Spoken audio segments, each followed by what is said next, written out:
નમસ્કાર વિદ્યાર્થી મિત્રો, આપ સૌનું શિક્ષણ જગત યુટ્યુબ ચેનલની અંદર હાર્દિક સ્વાગત છે. આજ રોજ તારીખ 12/12/2024ના રોજ ધોરણ 9 વિષય વિજ્ઞાનની પ્રશ્ન બેંક નંબર 4 જાહેર કરવામાં આવી છે. આ પ્રશ્ન બેંકનો આપ સંપૂર્ણ અભ્યાસ કરી લેશો, જેનાથી આપની શાળામાં યોજાનાર એકમ કસોટીની અંદર તેમજ પરીક્ષાની અંદર આપને ઉપયોગી બની રહેશે. આ પ્રશ્ન બેંક 4ની અંદર સમાવેશ પ્રકરણની વાત કરીએ તો પ્રકરણ નંબર 2 આપણી આસપાસના દ્રવ્યો શુદ્ધ છે, પ્રકરણ નંબર 8 બળ અને ગતિના નિયમો અને પ્રકરણ નંબર 9 ગુરુત્વાકર્ષણ બળનો સમાવેશ કરવામાં આવ્યો છે. આ પ્રશ્ન બેંકના સોલ્યુશનની આપણે શરૂઆત કરીએ, જેમાં સૌથી પહેલો પ્રશ્ન છે I બરાબર F ગુણ્યા T. સૂત્રમાં આઈનું મૂલ્ય એટલે કે I શું દર્શાવે છે? તો અહીંયા જવાબની અંદર આવશે બળનો આઘાત. ત્યારબાદ બીજો પ્રશ્ન વેગમાનનો SI એકમ, તો ઓપ્શન એ કિલોગ્રામ મીટર પ્રતિ સેકન્ડ. ત્યારબાદ પ્રશ્ન નંબર 3 ગુરુત્વાકર્ષણના સાર્વત્રિક નિયમનું ગાણિતિક સ્વરૂપ ખાલી જગ્યા છે. ઓપ્શન એ F બરાબર G m1 m2 છેદમાં d નો વર્ગ. દૂધમાં પાણી ઉમેરતા કયા પ્રકારનું દ્રાવણ બનશે? તો જવાબ આવશે કલીલ દ્રાવણ.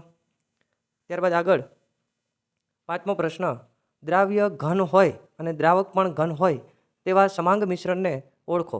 તો અહીંયા જવાબ આવશે બી પિત્તળ. બંનેની અંદર એટલે કે દ્રાવ્ય અને દ્રાવક બંને ઘન હશે. નીચે આપેલા વિધાનો સાચા બને તે રીતે ખાલી જગ્યા પૂરો. એમાં પ્રશ્ન નંબર 6 છે કેપિટલ G અને સ્મોલ g વચ્ચે સંબંધ દર્શાવતું સૂત્ર ખાલી જગ્યા છે. તો એની અંદર આવશે સ્મોલ g બરાબર કેપિટલ M છેદમાં d નો વર્ગ. પ્રશ્ન નંબર 7 V બરાબર U પ્લસ GT સૂત્રમાં પદાર્થનો પ્રારંભિક વેગ U બરાબર 0 લેતા V બરાબર શું મળશે? તો કે V બરાબર GT મળશે. વેગમાનનો SI એકમ કિલોગ્રામ મીટર પ્રતિ સેકન્ડ. ત્યારબાદ 250 અંશ સેલ્સિયસ બરાબર ખાલી જગ્યાએ કેલ્વિન. તો અહીંયા આવશે 250. એની અંદર આપણે 273 ઉમેરવા પડશે એટલે જવાબ આવશે 7 ને 5 12 523 કેલ્વિન. ત્યારબાદ 10મો પ્રશ્ન 1 ન્યૂટન બરાબર ખાલી જગ્યા ડાઇન. તો આવશે 10⁵ ડાઇન. 11મો પ્રશ્ન આપેલા વિધાનો ખરા છે કે ખોટા? એની અંદર 11મો પ્રશ્ન બળના આઘાતનો SI એકમ કિલોગ્રામ મીટર પ્રતિ સેકન્ડ છે. તો વિધાન ખરું છે. હવે મિત્રો બળનો આઘાત જે આપણે છે આ ટોપિક એ જૂના સિલેબસનો છે, નવા સિલેબસની અંદર બળનો આઘાત આપેલ નથી. પ્રશ્ન નંબર 12 પદાર્થ સ્થિર અવસ્થામાં હોય ત્યારે તેનું વેગમાન મહત્તમ હોય. વિધાન ખોટું છે. પ્રશ્ન નંબર 13 પદાર્થ પર લાગતાનો એકમ પાસ્કલ છે. અહીંયા પ્રશ્નની અંદર ભૂલ છે. એટલે પદાર્થ પર લાગતા જો દબાણનો એકમ પૂછે તો વિધાન કેવું છે? સાચું. પદાર્થ પર લાગતા દબાણનો એકમ પાસ્કલ છે તો વિધાન સાચું. દબાણની જગ્યાએ જો તમે બીજી કોઈ રાશિ રાખો તો વિધાન ખોટું આવશે. એટલે અહીંયા પેપર સેટર ઉપર આધાર રહેશે. અહીંયા પ્રશ્નની અંદર ભૂલ છે. પ્રશ્ન ક્રમાંક 14 ગુરુત્વ પ્રવેગ જીનું મૂલ્ય પૃથ્વી પર 9.8 કિલોગ્રામ પ્રતિ મીટર સ્ક્વેર છે. તો વિધાન ખોટું છે. એટલે અહીંયા એકમ ખોટો છે, મૂલ્ય સાચું. ખરેખર મૂલ્ય આવે 9.8 મીટર પ્રતિ સેકન્ડ સ્ક્વેર. દળ એ સદિશ રાશિ છે તો વિધાન આવશે ખોટું. ત્યારબાદ જે 2 માર્કના પ્રશ્નો છે મિત્રો એ આપણે જાતે પ્રયત્ન કરી અને શોધવાના રહેશે. ચોપડીની અંદર દરેક પ્રશ્નોના જવાબ આપેલા છે. અહીંયા માત્ર આપણે 1 ગુણના પ્રશ્નોની ચર્ચા કરીએ છીએ. ત્યારબાદ સેક્શન બી એમાં નીચે આપેલા વિધાનો ખરા છે કે ખોટા? એની અંદર વાત કરીએ.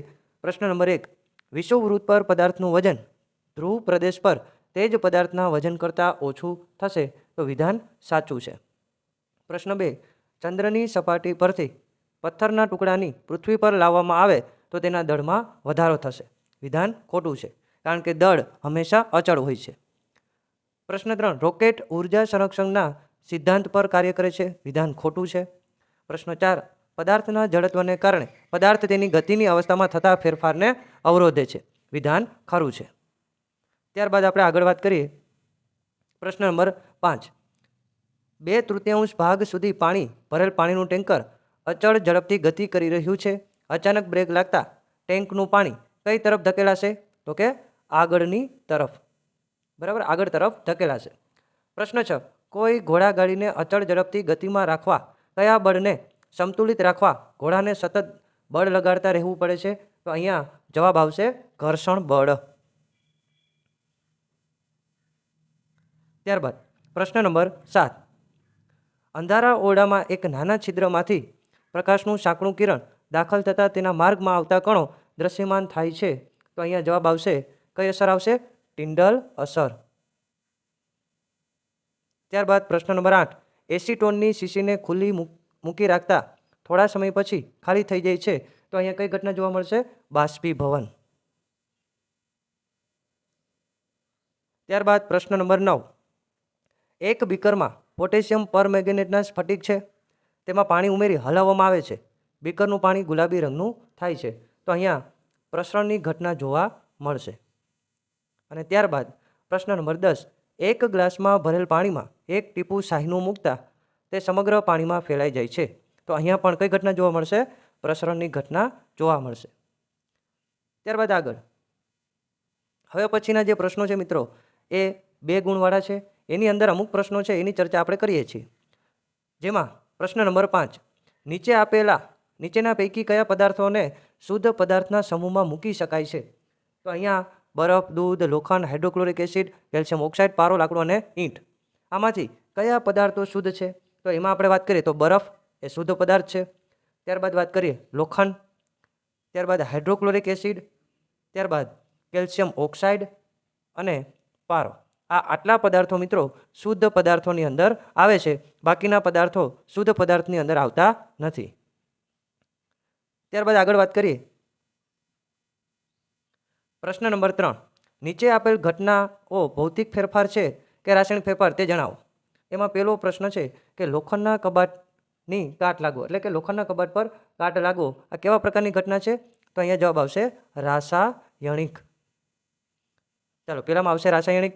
તવીમાં માખણનું પીગળવું, તો અહીંયા બીજાની અંદર આવશે ભૌતિક ફેરફાર. પાણીમાં મીઠું ઓગળવું, એમાં પણ શું આવશે? ભૌતિક ફેરફાર. એટલે પહેલામાં રાસાયણિક, તવીમાં માખણનું પીગળવું એમાં ભૌતિક ફેરફાર, અને પાણીમાં મીઠું ઓગળવું એમાં પણ ભૌતિક ફેરફાર. પ્રશ્ન 4, લાકડા કે કાગળનું બળવું કે સળગવું, તો એની અંદર આવશે રાસાયણિક ફેરફાર. અને ત્યારબાદ પ્રશ્ન નંબર 5, પાણીનું વિદ્યુત વિભાજન કરી ઓક્સિજન વાયુ અને હાઇડ્રોજન વાયુમાં વિઘટન કરવું, તો અહીંયા પણ જવાબ આવશે રાસાયણિક ફેરફાર. ચાલો, ત્યારબાદ યોગ્ય વિકલ્પ કરી ઉત્તર આપો. પ્રશ્ન નંબર 6, પરિક્ષેપિત કલા પ્રવાહી અને પરિક્ષેપણ માધ્યમ ઘન હોય તેવું ઉદાહરણ નીચેનામાંથી કયું છે? તો એની અંદર આવશે ચીઝ, માખણ, જેલી, એટલે કે આપેલ તમામ. પ્રશ્ન 7, ચોકની પાણીમાં નાખતા બનેલું દ્રાવણ, એટલે કે ચોકને. આ ક્વેશ્ચન બેંકની અંદર ઘણી પ્રિન્ટ મિસ્ટેક મિત્રો જોવા મળે છે, એટલે આપણે આપણી રીતે સમજી જવાનું. તો ચોકને પાણીમાં નાખતા બનેલું દ્રાવણ કેવું હશે? તો કે નિલંબિત હશે. નીચેના પૈકી કયો ઘટક અલગ પડે? તો એની અંદર આવશે ગ્રેફાઇટ. ત્યારબાદ પ્રશ્ન નંબર 9, નીચેના પૈકી કયા સ્થળે જીનું મૂલ્ય સૌથી વધુ હશે? એટલે આવશે એન્ટાર્કટિકા ખંડ. આવું ચોપડીમાં નથી, પરંતુ ધ્રુવ પાસે જીનું મૂલ્ય સૌથી વધુ હોય, એટલે એન્ટાર્કટિકા છે એ ધ્રુવ પાસે આવેલો ખંડ છે એટલા માટે. પ્રશ્ન 10, ચંદ્રની સપાટી પરથી પૃથ્વીના ટુકડાને પૃથ્વી પર લાવવામાં આવે તો આપણને ખ્યાલ છે કે પથ્થરનું વજન બદલાય છે, બરાબર. પૃથ્વી ઉપર કોઈ પથ્થરનું વજન છે એને ચંદ્ર ઉપર લઈ જાઓ તો 6 ભાગનું થઈ જાય, અને ચંદ્ર પરથી કોઈ પદાર્થને પૃથ્વી ઉપર લાવો તો એનું વજન 6 ગણું થઈ જાય, એટલે કે વજન બદલાય છે. ત્યારબાદ નીચેના વિધાનો સાચા છે કે ખોટા તે જણાવો. 11મો પ્રશ્ન, કાચી કેરી લીલા રંગની પરંતુ પાકી થાય ત્યારે કેરી પીળા કેસરી રંગની થાય છે, તો આ ભૌતિક ફેરફાર છે, તો વિધાન ખોટું છે. આ કેવો ફેરફાર થશે? રાસાયણિક ફેરફાર. ત્યારબાદ પદાર્થ સ્થિર અવસ્થામાં હોય ત્યારે તેનું વેગમાન શૂન્ય થાય, વિધાન સાચું છે. પ્રશ્ન 13, ધ્રુવ કરતાં વિષુવવૃત્ત પર પદાર્થનું વજન પ્રમાણમાં ઓછું થાય, તો વિધાન ખરું છે. પ્રશ્ન 14, દૂધના નમૂનાની શુદ્ધતા માપવા માટે હાઇડ્રોમીટરનો ઉપયોગ થાય છે, તો વિધાન ખોટું છે. દૂધના નમૂનાની શુદ્ધતા માપવા માટે લેક્ટોમીટરનો ઉપયોગ થાય છે. પ્રશ્ન 15, પદાર્થને પૃથ્વીની સપાટીથી દૂર લઈ જવામાં આવે તો તેના વજનમાં વધારો થાય, તો વિધાન ખોટું છે. ત્યારબાદ પ્રશ્ન 2, નીચે દર્શાવેલા દરેકને સમાંગ અને વિસમાંગ મિશ્રણમાં વર્ગીકૃત કરો. તો અહીંયા આપણે વાત કરીએ સમાંગ. તો સમાંગની અંદર કયા કયા આવશે? તો કે સમાંગની અંદર આવશે સોડા વોટર, એ સમાંગ મિશ્રણ છે. ત્યારબાદ હવા, સરકો અને ગાળેલી ચા. અને વિસમાંગમાં કોણ આવશે? તો કે જમીન અને લાકડું. આ વિસમાંગમાં આવશે. સમાંગની અંદર સોડા વોટર, હવા, સરકો અને ગાળેલી ચા. વિસમાંગની અંદર લાકડું અને જમીન. ચાલો ત્યારબાદ આપણે આગળ વધીએ. નીચેનાને તત્વ સંયોજન અને મિશ્રણમાં વર્ગીકૃત કરો. ચલો સૌથી પહેલાં આપણે તત્વની વાત કરીએ. તો અહીંયા તત્વ તરીકે કોણ આવશે? તો કે તત્વ તરીકે આવશે સોડિયમ અને સિલિકોન. ચાલો 2 છે તત્વ આપેલા છે, સોડિયમ અને સિલિકોન. ત્યારબાદ સંયોજનની વાત કરીએ તો સંયોજનની અંદર આવશે કાર્બન ડાયોક્સાઇડ અને બીજું આવશે મિથેન. આ બંને છે સંયોજન છે. અને ત્યારબાદ આપણે મિશ્રણની વાત કરીએ તો મિશ્રણની અંદર આવશે માટી અને હવા. ચાલો ત્યારબાદ આગળ વધીએ. હવે પછીના પ્રશ્નો મિત્રો 2 ગુણના છે અને તે આપ ચોપડીમાંથી જાતે શોધીને લખી શકશો. અને ત્યારબાદ 4 માર્કના પણ પ્રશ્નો આપેલા છે. તો આપ આ ક્વેશ્ચન બેંકનો સંપૂર્ણ અભ્યાસ કરી લેશો, જેનાથી ભવિષ્યની અંદર આપણને પરીક્ષાની અંદર સારા માર્ક આવે. તો આજના સોલ્યુશનને આપણે અહીંયા પૂર્ણ જાહેર કરીએ છીએ. ફરીથી નવા સોલ્યુશન સાથે ફરી મળીશું. ત્યાં સુધી રજા લઈશ. Thank you. જય હિન્દ, જય ભારત.